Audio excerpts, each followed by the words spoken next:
On vous confirmait hier ce que vous constatez chaque jour. Les rues de Montréal sont en décrépitude. Mais ce que vous ignorez peut-être, ce sont les raisons de cet échec.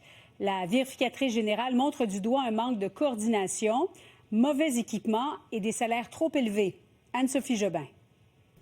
Le rapport de la vérificatrice générale est sans équivoque. La Ville de Montréal entretient mal ses rues. Est-ce que les chaussées, l'entretien, ça nous préoccupe? Bien, certainement que ça nous préoccupe. En 2024, à Montréal, près de 40 des rues locales et 30 des artères étaient en mauvais ou très mauvais état.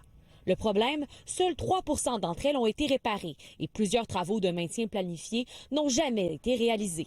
Le rapport révèle aussi que plusieurs arrondissements ne dépensent pas tout leur budget alloué pour réparer les nids de poules. Certains ont même cessé d'utiliser leurs appareils mécanisés, étant trop souvent en panne. Et je considère que les mécanismes en place ne sont pas suffisants à ce moment-ci.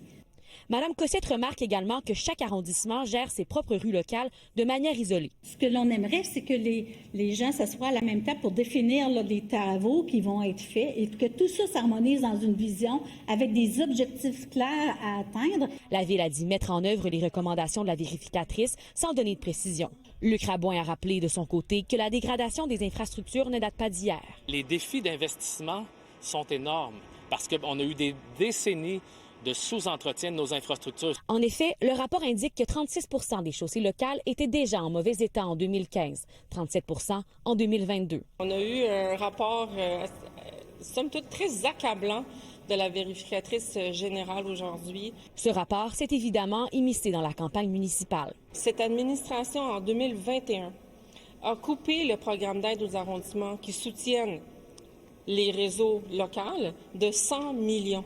Moi, ce que je pourrais dire aux Montréalais, c'est que vous avez une équipe ici qui sait où il faut investir puis où ça compte. Outre les routes, la vérificatrice générale a réalisé 7 autres audits de performance pour la Ville. Elle soulève entre autres des préoccupations sur les salaires de la haute direction, les cartes de crédit corporatives et la gestion des équipements de protection du service incendie. Anne-Sophie Jobin, TVA Nouvelles, à Montréal.